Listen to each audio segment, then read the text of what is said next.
नमस्कार विद्यार्थी मित्रांनो, बघा मेकॅनिक्स ऑफ स्ट्रक्चर म्हणजेच मॉस त्यातला बघा आपल्याकडे कट ऑफ सेक्शनचा एक न्यूमेरिकल आलेला आहे। इथे बघा आपल्याला या फिगर मध्ये एक मला स्क्वेअर दिसतोय आणि इथे तुम्ही बघितला हा एक लेआउट, इथे आपल्याला क्वार्टर दिसतोय, म्हणजे दोन फिगर आहे। जर आपण ह्या स्क्वेअर मधनं हा क्वार्टर जो मायनस केला बघा, म्हणजे हा जो शेडेड पोर्शन आहे हा आपल्याला इथे काय करायचा आहे, रिमूव्ह करायचा आहे। तर लक्षात घ्या दोन फिगर आहे, या दोन फिगर मध्ये बघा पहिला आपण एरियाचा फॉर्म्युला घेऊ, area of square. Area of स्क्वेअरचा फॉर्म्युला बघा, एरिया ऑफ स्क्वेअरचा फॉर्म्युला काय आहे, साइड स्क्वेअर, म्हणजे साइड आपल्याकडे बघा 180 ची साइड आहे म्हणून 180 चा स्क्वेअर बघा 180 स्क्वेअर, याचा स्क्वेअर आहे 32400 mm स्क्वेअर। A2 बघा आपल्याकडे एरिया ऑफ सर्कलचा फॉर्म्युला असतो पाय r स्क्वेअर आणि हाफ सर्कलचा म्हणजे सेमी सर्कलचा फॉर्म्युला असतो पाय r स्क्वेअर अपॉन 2। पण आता क्वाड्रंट असल्यामुळे याचा फॉर्म्युला चेंज होतो, तो फॉर्म्युला आहे पाय r स्क्वेअर अपॉन 4 बघा, पाय r स्क्वेअर अपॉन 4 पाय इनटू r ची व्हॅल्यू बघा तुम्हाला इथे रेडियस मला जी दिसते बघा, हा जो पोर्शन जो आहे म्हणजे एवढा, ही जी रेडियस आपल्याकडे आहे 180, लक्षात म्हणून इथं 180 स्क्वेअर डिवाइड बाय 4 बघा, इथे 180 स्क्वेअर त्याला इनटू पाय डिवाइड बाय 4 म्हणजे बघा याचा जो एरिया आहे तो आहे 25.45 इंटू 10⁻³ मिलीमीटर स्क्वेअर। बघा हा झाला एरिया 1 आणि एरिया 2। त्यानंतर लक्षात घ्या आपण सेंट्रॉइड काढू x1। आता इथे x1 मध्ये लक्षात घ्या 180 डिवाइड बाय 2, त्याचा सेंट्रॉइड काढतोय आपण 180 डिवाइड बाय 2 म्हणजे हा होतोय 90 मिलीमीटर। त्यानंतर आपण घेऊया x2 बघा, हा जो क्वार्टर आहे क्वार्टरचा आपल्याकडे सेंट्रॉइड फॉर्म्युला आहे क्वार्टरचा, तो आहे 4r अपॉन 3 पाय बघा, 4r अपॉन 3 पाय म्हणजे 4 इंटू बघा याच्यात क्वार्टरची जो रेडियस तुम्हाला इथे दिसते ती आहे 180 अपॉन 3 पाय बघा, 4 इंटू 180 डिवाइड बाय 3 पाय बघा, x2 आपल्याकडे आहे 76.39 मिलीमीटर। बघा अशा पद्धतीने आपण x1 आणि x2 या फिगरचा आपण सेंट्रॉइड काढून घेतला। त्यानंतर बघा x बार बघा, पुढची स्टेप x बार a1 x1 minus a2 x2 बघा, a1 x1 minus a2 x2 divide by a1 minus a2 बघा, a1 ची व्हॅल्यू 32400 इंटू x1 बघा 90 minus a2 25.45 into 10⁻³ into x2 76.39 divide by a1 minus a2 म्हणजे 32400 minus 25.45 into 10⁻³ बघा या ठिकाणी calculation 32400 into 90 minus 25.45 into 10⁻³ into 76.39 divide by 32400 minus 25.45 into 10⁻³ बघा अशा पद्धतीने आपल्याकडे जो x बार जो निघालाय तो आहे 139.84 मिलीमीटर।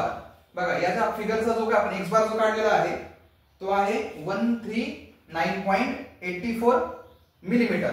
आता हा स्क्वेअर असल्यामुळे याच्यामध्ये काय होणार आहे, y बार। आता लक्षात घ्या ज्या व्हॅल्यू तुमच्या इथं x1 आणि x2 च्या ज्या व्हॅल्यू आपल्याकडे निघालेल्या आहेत म्हणजे त्याच व्हॅल्यू आपल्याकडे बघा y1 सुद्धा आपला तोच असणार आहे, कारण तो स्क्वेअर आहे, स्क्वेअरच्या दोन्ही साइड ज्या आहेत त्या इक्वल असतात, म्हणून जो x1 ची व्हॅल्यू आपल्याकडे 90 तीच y1 ची असणार आहे, आणि y2 बघा मग ती x2 ची व्हॅल्यू जी आली तीच आपली y2 ची असणार आहे, म्हणजे 76.39 मिलीमीटर. आणि सेम कॅल्क्युलेशन जे x बार साठी आपण कॅल्क्युलेशन करतोय तेच y बार साठी आपलं कॅल्क्युलेशन होणार आहे, म्हणजे ऍज अ सेम कंडिशन, म्हणून y बार सुद्धा 139.84 मिलीमीटर. लक्षात ठेवा स्क्वेअर असल्यामुळे x बार आणि y बार हा आपला सेमच निघणार आहे. बघा त्यानंतरची नेक्स्ट स्टेप आहे आपल्याकडे h1 काढताना आपल्याला कसं करायचं लक्षात घ्या, y बार मायनस y1 हे आपलं रेग्युलर काम आहे. 139.84 मायनस y1 बघा इथे 139.84 मायनस 90 म्हणजे हा येतो आपल्याकडे 49.84 मिलीमीटर.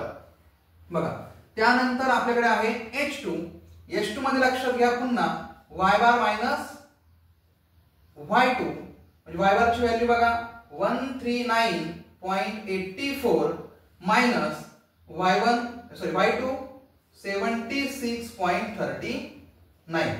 बघा याचं कॅल्क्युलेशन 139.84 मायनस y2 ची व्हॅल्यू 76.39.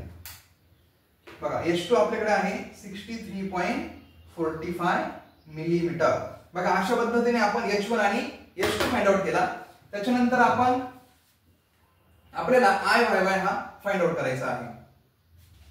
बघा त्यानंतर नेक्स्ट स्टेप आपल्याला काढायचा आहे ixx. बघा मग आता ixx चा formula ixx1 plus ixx2.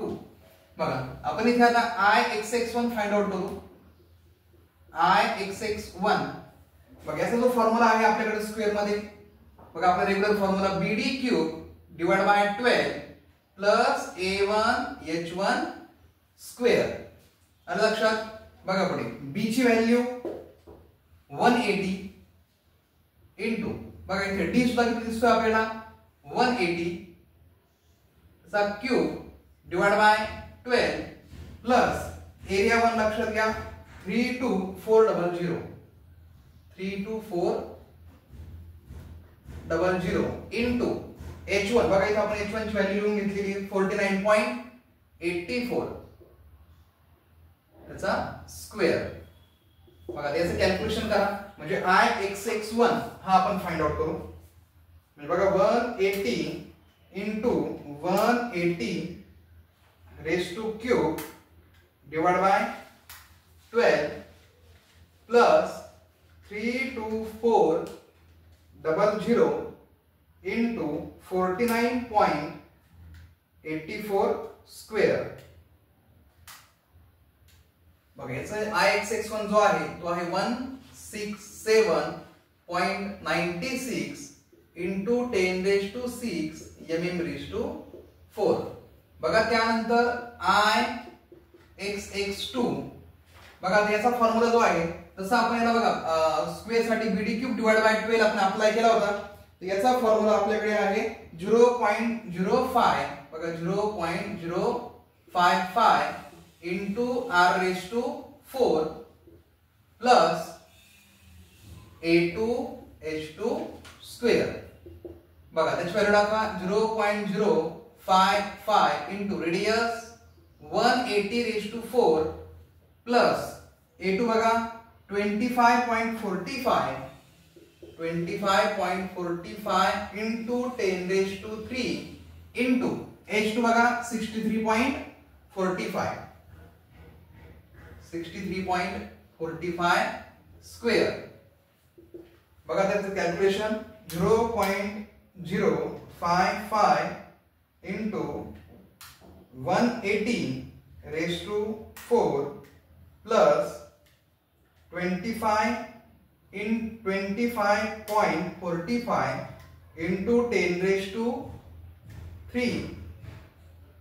Into 63.45 square.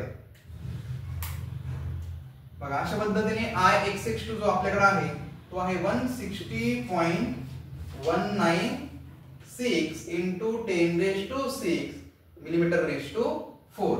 मग इथे लक्षात घ्या, मग Ixx is equal to Ixx1 plus Ixx2. बघा Ixx1 ची value 167.96 into 10 raised to 6 plus आपल्याला हा एरिया मायनस करायचा आहे म्हणून लक्षात घ्या, आपल्याला इथे प्लस करावं लागणार नाही, तो आपल्याला मायनस करायचा आहे कारण ही फिगर जी आहे ती कट ऑफ सेक्शनची, म्हणून इथे मायनस करा. इथे सुद्धा इथे प्लस असणार आहे. बघा जो Ixx2 म्हणजे Ixx1 minus Ixx2. बघा Ixx1 167.96 into 10 raised to 6 minus Ixx2 बघा 160.196 into 10 raised to 6. बघा इथे कॅल्क्युलेशन 167.96 minus 160.196.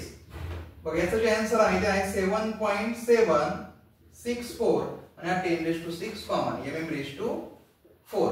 लक्षात ठेवा, जर कट ऑफ सेक्शन जर असेल तर इथे Ixx1 minus Ixx2 आपल्याला कट ऑफ सेक्शन साठी मायनस करावं लागणार आहे. आता हा इथे स्क्वेअर असल्यामुळे म्हणजे Iyy आणि Ixx दोघांची व्हॅल्यू बघायला गेल्या तर सेम असणार आहे, म्हणून Iyy सुद्धा आपल्याला किती असणार आहे 7.764 into 10 raised to 6 mm raised to 4. बघा म्हणजे इथे आपल्याला डबल काम करण्याची आवश्यकता नाही, कारण इथे लक्षात घ्या a1 a2 हा कॉमन असणार आहे, x1 y1 x2 आणि y2 दोन्ही सेम असल्यामुळे x बार y बार सुद्धा सेम असतो आणि त्यानंतर Ixx आणि Iyy सुद्धा कसं असणार आहे सेम असणार आहे.